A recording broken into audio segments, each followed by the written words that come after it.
नमस्कार जनसंवाद में आपका स्वागत है दोस्तों। आज हो गया है 2 दिसंबर। फटाफट ब्रेकिंग न्यूज़ निकल के आ रही है करके आपको विस्तार से बताएंगे। 5 राज्यों के विधानसभा चुनाव में भारतीय जनता पार्टी की हो रही करारी हार देख करके अब खरीद फरोख्त की तैयारी तेज। बड़ी खबर निकल के आई है जहां लग रहा है तगड़ा झटका। दूसरी बड़ी अपडेट निकल के आई है नेतन्याहू के खिलाफ तख्ता पलट का ऐलान। आखिर बिना बंधकों के रिहाई, हमला करने के बाद लोगों में फूटा गुस्सा। तीसरी खबर में आपको बताएंगे दोस्तों जहां भीषण युद्ध शुरू। गाजा ने कहा युद्ध को पूरी तरीके से तैयार। गाजा पट्टी ने भी शुरू किया हमला। आयरन डोम हुआ इजराइल में एक्टिव। तीसरी खबर में बताएंगे ओमान के पास अरब सागर में इजरायली तेल टैंकर पर हमला। ईरान ने किया हमला। इजराइल ने युद्ध जैसे ही शुरू किया भीषण अटैक शुरू। अगली खबर में बताएंगे यमन के अंसरुल्लाह हौतीज ने भी इजराइल को एक और बम गिराया। कहा मिसाइल से कर देंगे तबाह। अगर पूरी तरीके से सीज फायर ना हुआ तो अब इजराइल की उल्टी गिनती शुरू। इस बार युद्ध इजराइल को पड़ सकता है भारी। हमास और ताकतवर हुआ, खूंखार भी। अगली खबर में आपको बताएंगे दोस्तों जहां नेतन्याहू ने कहा अमेरिकी विदेश मंत्री से हमास को नस्तनाबूद कर देंगे। बताएंगे आखिर नेतन्याहू का क्या है प्लानिंग। वहीं एग्जिट पोल आने के बाद कैसे बढ़ गई है बीजेपी की मुश्किलें। जी हाँ, इस एग्जिट पोल ने कैसे बढ़ा दी है बीजेपी की मुश्किलें, एक एक करके आपको जान लेना ज़रूरी है। लेकिन उससे पहले इस बीच सबसे बड़ी बात यह है कि जैसे जो विरोध हो रहा है वो आखिर जम्मू कश्मीर में विरोध मोहम्मद साहब पैगंबर के अपमान के बाद विरोध तेज हो गया है, बताएंगे। लेकिन उससे पहले छोटा सा मेरा, अगर आपने चैनल को सब्सक्राइब नहीं किया तो पल पल के अपडेट के लिए चैनल को सब्सक्राइब करना ना भूलें दोस्तों। और अगर आप भी मानते हैं कि 5 राज्यों में बनेगी भारत कांग्रेस पार्टी की सरकार, बीजेपी का होगा सुपड़ा साफ, तो इस वीडियो को लाइक करके अपना समर्थन दर्ज करें। दरअसल पहले बड़ी अपडेट निकल के आई है, आपको बता दें एग्जिट पोल आने के बाद निर्दलीय व अन्य दलों से कांग्रेस और बीजेपी दोनों ने संपर्क साधना किया शुरू। बीजेपी को लग रहा है तगड़ा झटका। बीजेपी कांग्रेस को फोड़ना चाहती है।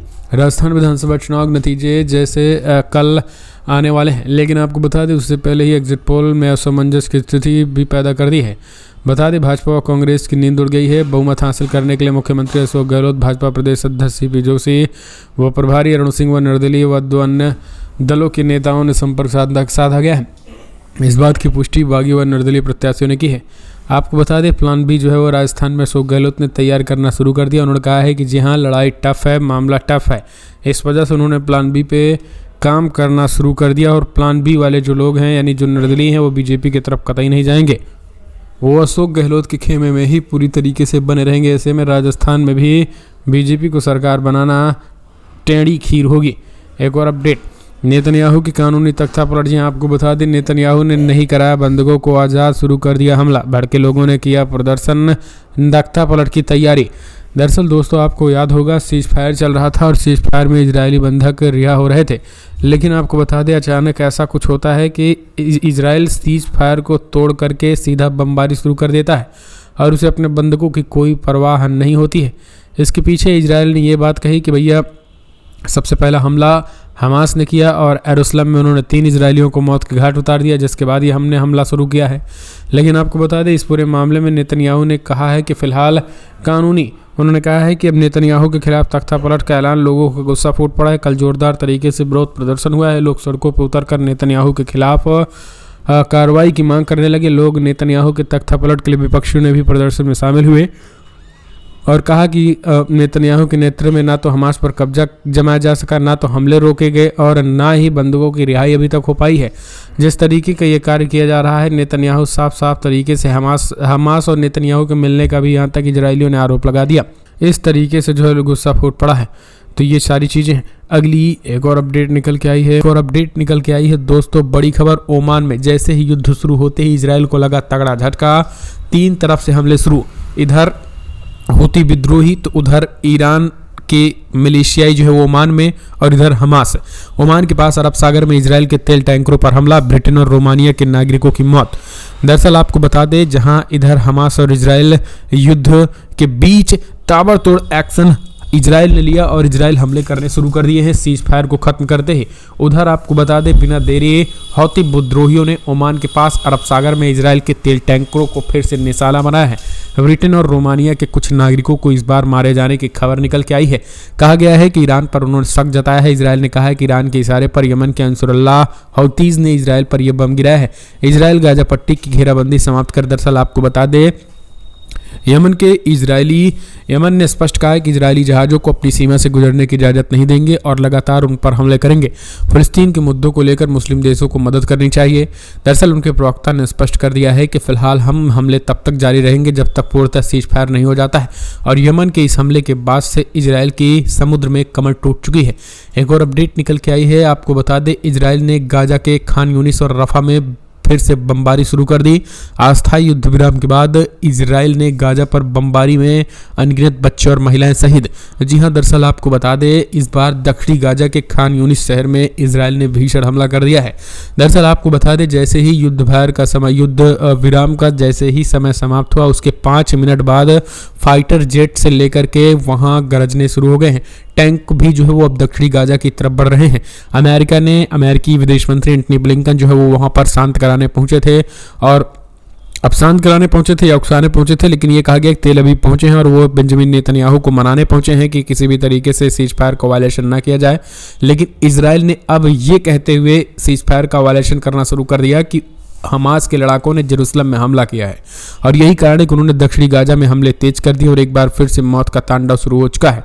एक और अपडेट निकल के आई है दोस्तों, जहां नेतन्याहू ने अमेरिकी विदेश मंत्री से कहा हमास को नेस्तनाबूद करने की कसम खा चुका हूं।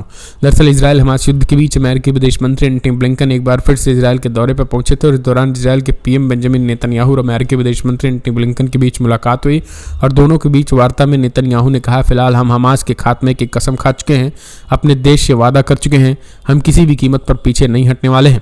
तो इस तरीके से ये लगातार कहा जा रहा है, जबकि अमेरिका पर जबरदस्त दबाव बन रहा है। उधर CIA के जो अधिकारी हैं, CIA के जो एजेंट्स हैं, वो लगातार बागी रुख अख्तियार कर दिए, उन्होंने फिलिस्तीन का झंडा लगाना शुरू कर दिया है, और अमेरिका के इस रुख का जोरदार विरोध हो रहा है कि भैया अमेरिका जिस तरीके से इजरायल का समर्थन किया है, इससे पूरी दुनिया में अमेरिका की साख पर बट्टा लग रहा है, और अमेरिका को एक तरीके से जो सुपर पावर का तमगा था वो समाप्त हो रहा है।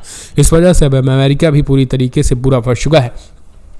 एक और अपडेट निकल के आई है दोस्तों, आपको बता दें जहां बिग ब्रेकिंग, चाइना से नेपाल पहुंची सांस वाली खतरनाक नई बीमारी, बच्चों में फैला संक्रमण, भारत भी अलर्ट। दरअसल चाइना में निमोनिया के प्रकोप ने उनके पड़ोसियों और कुछ अन्य देशों में चिंता बढ़ा दी है। कड़े कोविड-19 प्रतिबंधों में ढील के बाद चाइना में काफ़ी तेजी से सांस संबंधी ये बीमारी बढ़ी है, खासकर बच्चों में काफ़ी तेजी से बीमारी फैली है, लिहाजा अब डर सता रहा है। क्या चीन की ये नई बीमारी एक बार फिर से दुनिया की टेंशन को तो नहीं बढ़ाने वाला?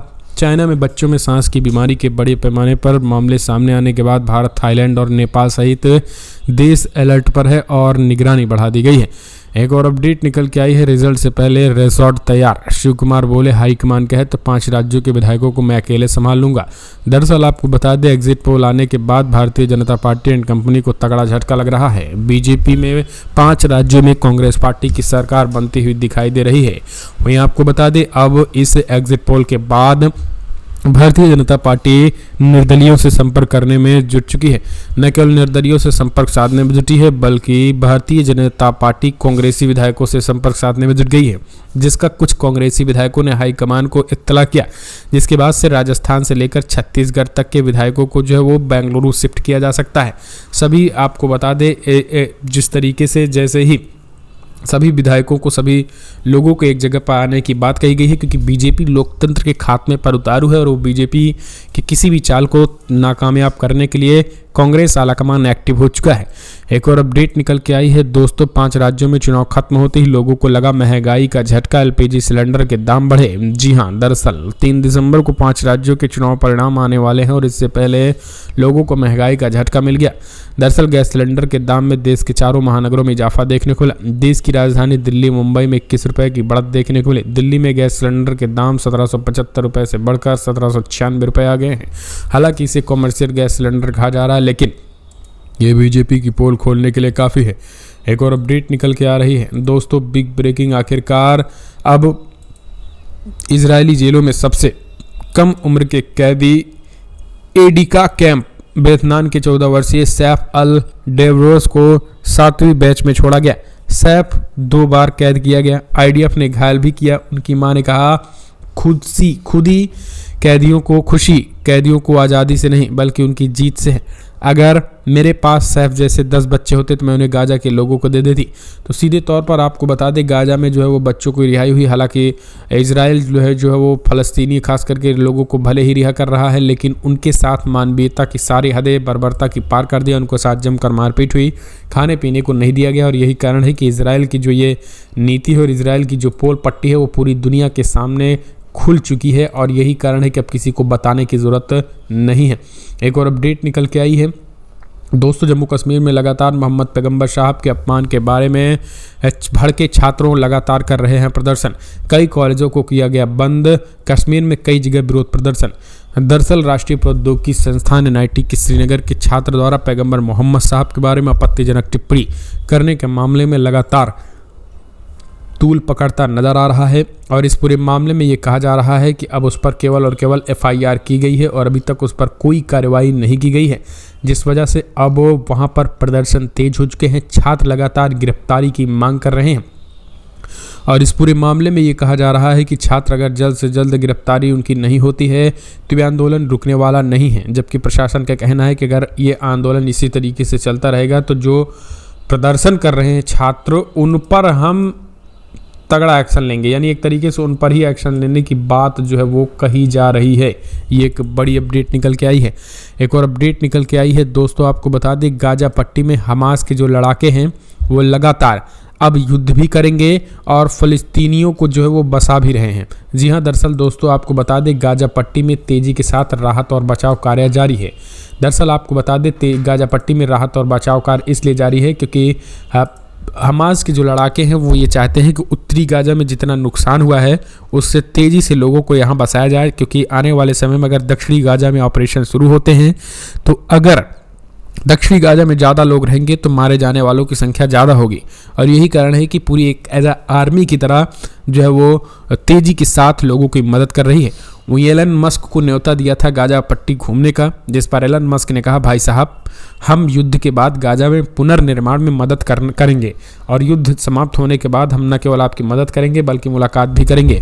तो ये एलन मस्क ने कहा है और हमास ने इनवाइट किया है ज़रा गाजा की त्रासदी भी आकर देख लिया जाए। एक और भी खबर निकल के आई है दोस्तों, आपको बता दें ममता को हराना बीजेपी के बस की बात नहीं। CAA का जिक्र करते हुए सपा सांसद ने अमित शाह पर बोला हमला। दरअसल आपको बता दें केंद्रीय गृह मंत्री अमित शाह कोलकाता में बीजेपी के बड़ी जी जनसभा को संबोधित करने के लिए 29 नवंबर को पहुंचे हुए थे।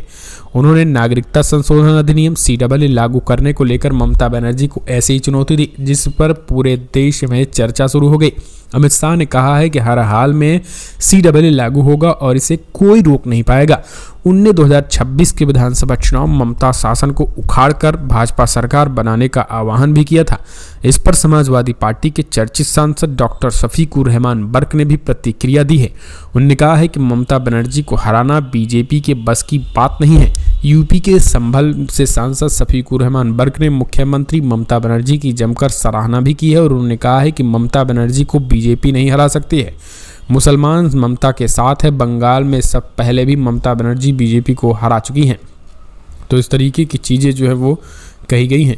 एक और अपडेट निकल के आई, लाउडस्पीकर पर अजान को बैन करने वाली याचिका गुजरात हाईकोर्ट ने की खारिज। लगाई फटकार, 10 मिनट के ध्वनि से आजाद ध्वनि प्रदूषण होता है तो मंदिरों में बजने वाले तेज संगीत से क्या होता है। दरअसल गुजरात हाईकोर्ट ने एक अहम फैसला सुनाते हुए कट्टरपंथियों को जोरदार झटका दिया और लाउडस्पीकर पर अजान का विरोध करने वाली जनहित याचिका को हाईकोर्ट ने खारिज कर दिया है। हाईकोर्ट के जज ने अहम फैसला सुनाते हुए कहा है कि 10 दिनों में 5 बार अजान के लिए इस्तेमाल होने वाले लाउडस्पीकर के इस्तेमाल से ध्वनि प्रदूषण नहीं होती है। याचिकाकर्ता धर्मेंद्र प्रजापति के मुताबिक अजान के लिए मस्जिदों में इस्तेमाल होने वाले लाउडस्पीकर से अशांति और ध्वनि प्रदूषण होता है और इसके लिए इस बार बैन लगाया जाना चाहिए। लेकिन हाईकोर्ट ने करारी फटकार लगाई है। हालांकि दोनों जज हिंदू थे, लेकिन जिस तरीके का फैसला लिया है वो कट्टरपंथियों के मुंह पे एक करारा तमाचा है।